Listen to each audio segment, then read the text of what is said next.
खाना। दुनिया में कहा जाता है कि खाना एक आर्ट की तरह होता है। वैसे आर्ट के अलावा एक और सब्जेक्ट था हमारे 12th क्लास में जिसको लेने में हमें बड़ा इंटरेस्ट आता था, लेकिन उसके बाद अक्सर हम छोड़ दिया करते थे, और उस सब्जेक्ट का नाम था साइंस।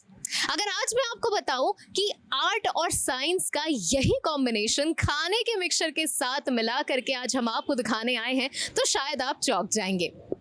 वैसे जब से आर्टिफिशियल इंटेलिजेंस आई है, रोबोटिक्स का ज़माना आया है, तब से बहुत सारे लोग इस फील्ड में इंटरेस्टेड हो गए हैं और साथ ही बहुत सारे लोग इस फील्ड में अब इन्वेस्ट भी कर रहे हैं। लेकिन आज जहां हम आ पहुंचे हैं, यहाँ पर ना सिर्फ रोबोटिक्स का बेहतरीन इस्तेमाल हो रहा है, बल्कि यहाँ पर परोसा जा रहा है लजीज खाना, वो भी रोबोट्स के जरिए। जी हाँ, आपने सही समझा। आज हम पहुंचे हैं नोएडा के सेक्टर 104 में, और यहाँ मेरे पीछे जो बिल्डिंग आप देख रहे हैं ये है द येलो हाउस रेस्टोरेंट। लेकिन इस रेस्टोरेंट की एक बड़ी ही खास बात है जिसको बहुत अनोखा बनाती है। क्या है वो खास बात, आज जनहित टाइम्स में हम आपको दिखाने जा रहे हैं। मेरा नाम है दीक्षा, मेरे साथ इस वक्त मौजूद हैं गजनवी खान, और साथ ही आज हम यहाँ पर आ पहुंचे हैं द येलो हाउस रेस्टोरेंट में। तो क्या है अंदर, चलिए आइए दिखाते हैं।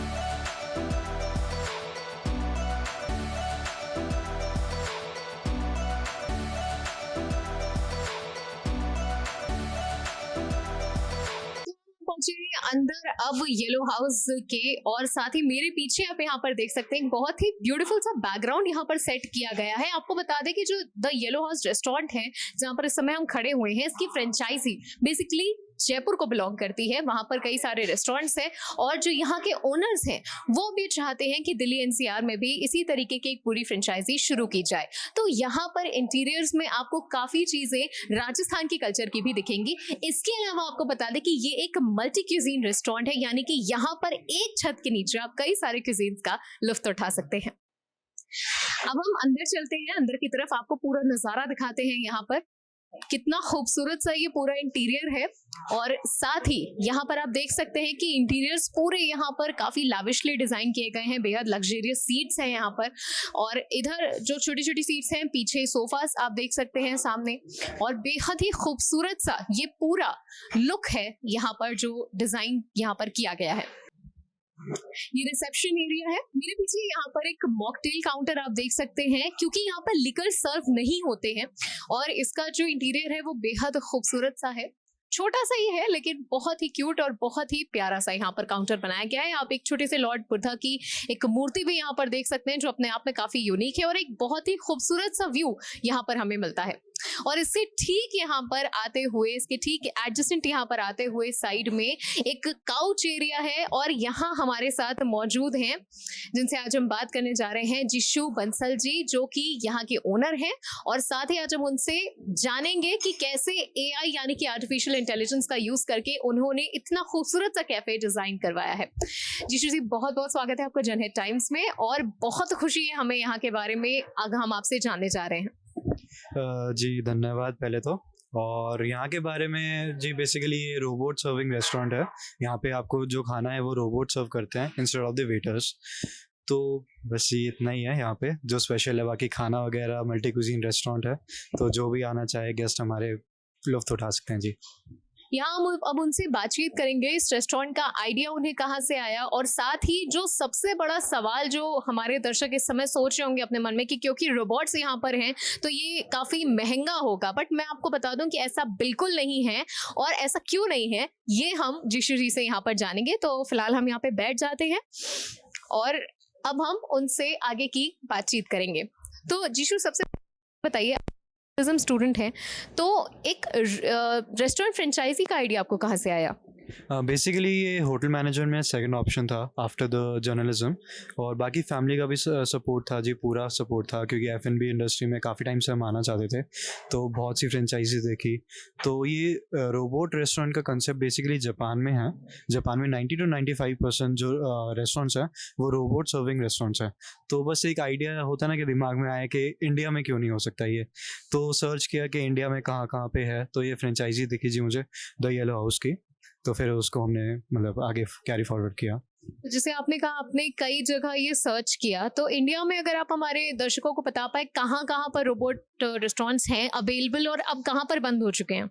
जी, जो मैंने लास्ट टाइम सर्च किया था वो हैदराबाद, तेलंगाना, उड़ीसा, केरला, अहमदाबाद में भी रिसेंटली ओपन हुआ है, और जयपुर है, और अब दिल्ली NCR में भी आ चुका है जी। ओके। वैसे मैं आपको बता दूं कि जीशु जी का इस समय फिलहाल सपना है कि दिल्ली NCR में भी वो द येलो हाउस की फ्रेंचाइजी आगे बढ़ाएं, और होप सो कि वो ऐसा आगे जरूर करेंगे। अब हम उनसे जानेंगे कि ये जो AI का आइडिया था ये उन्हें कैसे, कितनी लागत में पड़ा, क्योंकि ये बहुत बड़ा सवाल है, क्योंकि रोबोट्स यहाँ पर हैं, प्योरली ह्यूमनॉइड रोबोट्स यहाँ पर यूज हुए हैं। तो ये रोबोट्स आपको कितने में पड़े, और ये पूरा जो आपका रेस्टोरेंट था ये कितने में, इसका एक लागत अगर हम कहें तो कितना आया? जी, अगर पूरे रेस्टोरेंट की बात करूँ तो जी थोड़ा बहुत तो खर्चा होता ही है, तो अराउंड आप कह सकते हैं कि सब कुछ मिला मिलो के 1 से 1.5 के बीच में, CR के बीच में आ ही गया था। और जहाँ तक कि एक मैं रोबोट की बात करूँ तो ज़्यादा कोई खर्चा नहीं आया, क्योंकि एक लेबर वर्क भी अगर हम वेटर्स में भी करवाते हैं उतना ही जी कॉस्ट पड़ता है, अगर हम सालाना बात करें तो। तो वैसे जो लोग आते होंगे, स्पेशली जो बच्चे आते होंगे, वो बहुत ज्यादा फैंटासाइज हो जाते होंगे रोबोट्स को देख करके। रोबोट्स की बात करें, आपके यहाँ 2 रोबोट्स हैं, Ruby and diva, the second one is diva. Okay, तो रूबी और डीवा जो है यहाँ पर, अगर हम उनके बारे में बात करें, किस तरीके से वो काम करते हैं और कैसे ये पूरा जो सिस्टम है ये चलता है उनका? बेसिकली ये AI टेक्नोलॉजी है, ये ट्रैक्स के ऊपर हमारे रोबोट चलते हैं दोनों, डीवा और रूबी दोनों।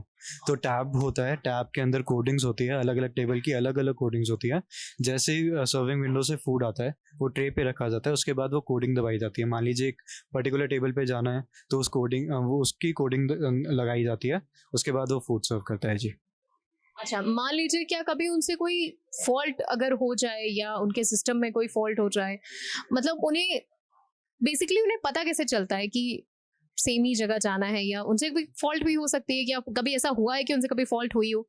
अब तक तो जी कोई फॉल्ट रोबोट की तरफ से नहीं हुई है, बाई चांस हमारी तरफ से हुई है कि हमने कोई और कोडिंग लगा दी हो, किसी और टेबल पे भेज दिया हो। अदरवाइज रोबोट से कोई गलती नहीं हुई है जी, क्योंकि एक आजकल तो जी फास्ट चार्जिंग का ज़माना है कि मतलब टेक्नोलॉजी इतनी एडवांस हो चुकी है, इवन कि अगर आप सामने भी आ जाएंगे इसके तो वहीं रुक जाएगी, मतलब इवन कि टच भी नहीं होगा, कोई मतलब स्पिलेज भी नहीं होगी। अच्छा, जो आपका रेस्टोरेंट है ये मल्टी क्यूजीन रेस्टोरेंट है, यहाँ पर क्या क्या सर्विंग्स आप देते हैं मल्टी क्यूजीन के हिसाब से? मैक्सिकन भी मिलता है आपको, लेबनीज में मिलता है, इटालियन में मिल जाएगा, चाइनीज़ मिल जाएगा, और इंडियन तो है ही जी। बिल्कुल इंडियन तो है ही, क्योंकि हम दिल्ली NCR में हैं और यहाँ पर इंडियन खाना ना हो ये तो हो ही नहीं सकता। तो जीशु यहाँ पर हमारे साथ मौजूद है, और अब हम सबसे बढ़िया फेज में आ चुके हैं, क्योंकि अब हम इस रेस्टोरेंट का सीक्रेट उनसे जानने वाले हैं। हम जानने वाले हैं कि यहाँ पर जो रोबोट्स हैं वो दरअसल काम कैसे करते हैं, किस तरीके से उन्हें प्रोग्राम किया जाता है, और जीशु हमें ये यहाँ पर लाइव करके बताएंगे। तो this video is gonna be really interesting, बने रहिए हमारे साथ। तो अब हम जीशु पे डालते हैं, वो हमें पूरा ये समझाएंगे कि कैसे ये जो रोबोट्स है ये वर्क करते हैं। तो जीशु, कैसे ये रोबोट्स वर्क करते हैं? ये भी आपके सामने करके दिखाते हैं। Okay. ये जैसे अब ये रोबोट है, अगर मैं को उस टेबल पे भेज रहा हूँ तो ये टैब है, टैब के अंदर मैंने कोडिंग करी और इसे कर दिया स्टार्ट।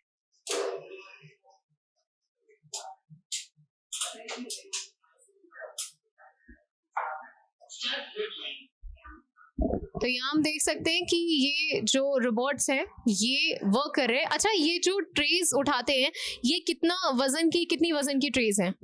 ये 7 से 8 किलो उठा सकते हैं जी।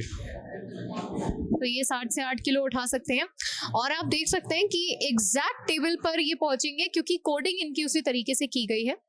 और ये वहां जाएंगे एंड जो भी वहां पर बैठा होगा जो भी वहाँ पर जो कस्टमर होंगे उनको ये सर्व करेंगे। तो ये काफ़ी यूनिक टेक्नोलॉजी है अपने आप में, और जाहिर सी बात है कि जो सबसे बच्चे जो यहाँ पर आते होंगे वो इस चीज़ को बेहद एंजॉय करते होंगे, क्योंकि एक मूविंग रोबोट उनके पास आ रहा है और ये काफ़ी फैंटेसाइजिंग भी काफ़ी ज़्यादा होता होगा उनके लिए, बेशक है। तो आप ये देख सकते हैं कि ये जो मोहतरमा है ये यहाँ पर घूम रही हैं ट्रे लेकर के, और काफ़ी ये यूनिक चीज़ है।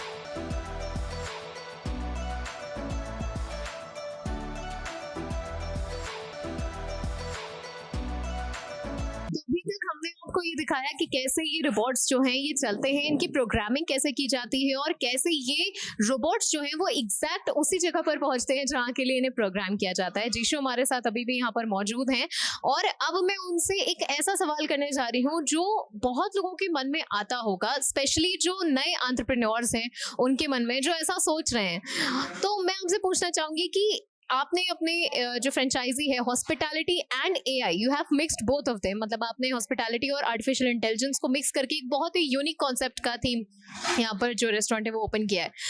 आने वाले जो वक्त है, आपके रोबोट्स भी मेड इन इंडिया हैं, तो आने वाले जो लोग हैं जो हॉस्पिटैलिटी में कुछ नया करना चाहते हैं, उनके लिए आप क्या कहना चाहेंगे यहाँ? बेसिकली आजकल के आने वाले टाइम में F&B इंडस्ट्री कोविड के बाद भी पहली ऐसी इंडस्ट्री थी जो सर्वाइव कर पाई थी। तो थोड़ा सा तो मैनेजमेंट, अगर आपका इंटरेस्टेड है कि if you are interested in management, तो मैं चाहूँगा ज़रूर आइए जी। बहुत इंटरेस्टिंग लगता है कि जब लोगों से डील करना, लोगों को सर्व करना। बेसिकली मेरा मोटिव तो ये था कि मैं खाना खिलाना, मतलब खाने का शौकीन हूँ, तो खाना खिलाना मुझे लोगों को बहुत पसंद था, तो इसलिए मैं इस इंडस्ट्री में आया जी। आपको जीशु बंसल जी से यहाँ पर मिलवाया और साथ ही सैर कराई है नोएडा के पहले रोबो रेस्टोरेंट की, जो कि रोबोटिक थीम पर बना हुआ है। हमने आपको दोनों रोबोट से भी मिलवाया और साथ ही ये भी बताया कि ये रेस्टोरेंट के जो रोबोट्स हैं ये वर्क कैसे करते हैं, आपको इंटीरियर्स दिखाए, और साथ ही अब हम ये भी चाहेंगे कि आप जल्दी से हमारे चैनल को लाइक कीजिए, सब्सक्राइब कीजिए, शेयर कीजिए, और साथ ही जरूर से जरूर अपनी फैमिली के साथ आइए द येलो हाउस रेस्टोरेंट में, जो कि सेक्टर 104 में है नोएडा के, और साथ ही यहाँ पर आकर के लुत्फ उठाइए इनकी अनोखी हॉस्पिटैलिटी का। बहुत बहुत धन्यवाद जीशु हमसे जुड़ने के लिए, और साथ ही इतने यूनिक कॉन्सेप्ट पे आपने जो ये रेस्टोरेंट ओपन किया है इसके बारे में हमें इतनी महत्वपूर्ण जानकारी देने के लिए। Thank you.